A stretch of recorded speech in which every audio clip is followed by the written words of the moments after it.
Okay, so we're following up on a topic that emerged 2 years ago. So as of today, only 36 people have received Windrush compensation payments 10 months after the scheme's launch.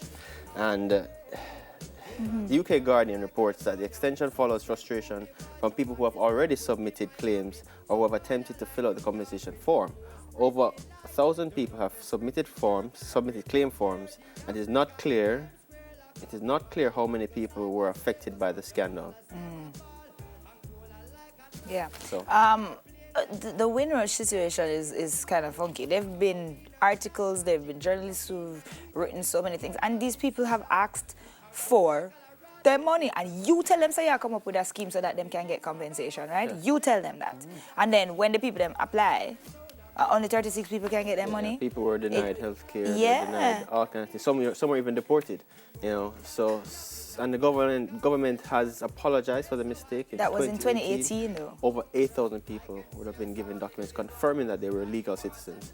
A 2-year extension to compensation deadline has been introduced, so the affected people by the immigration scandal now have until April 2023 to claim. That far, but still, if it's going to take eternity for you to get something from it, then what's the point? Right. By the time you get something, you're dead or you're pitting them. No, my thing is this, you know, and especially when the whole Theresa May thing was happening and she was stepping down and she was crying. And I said to myself, I can't feel sorry for somebody who has signed off on something to displace so many people and build a nation.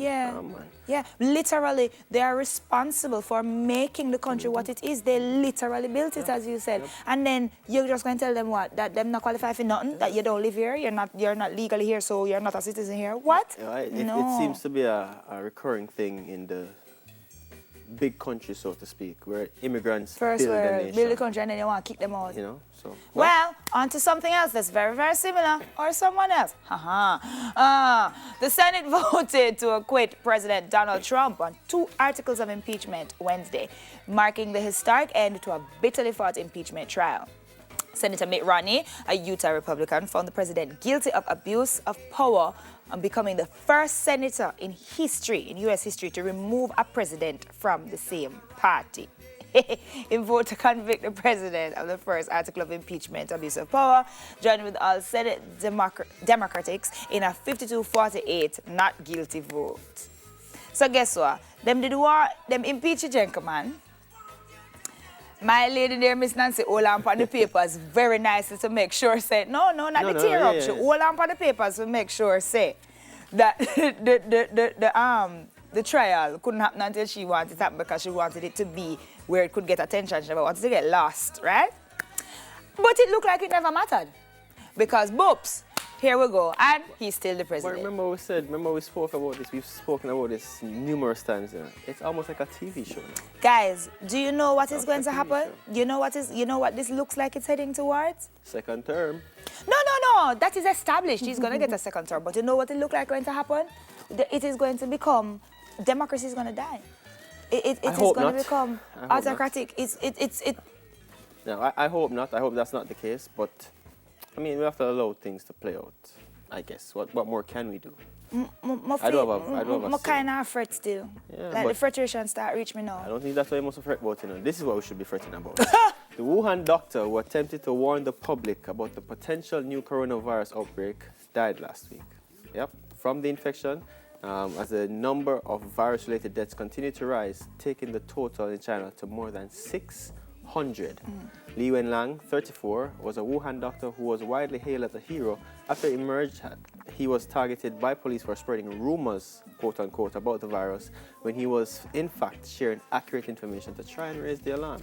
Wuhan Central Hospital, where Li worked as an ophthalmologist, announced his death early on the hours of Friday morning local time, leading to an outpour of grief and anger online, which is natural, because it's almost like somebody saying him crying wolf. Yeah. You know, but this man raised the alarm over this thing that has been spreading. And they tried like to shut him up. Yeah, and, they tried to shut there's a lot of things going on now. And I said to a friend of mine, I think about H1N1.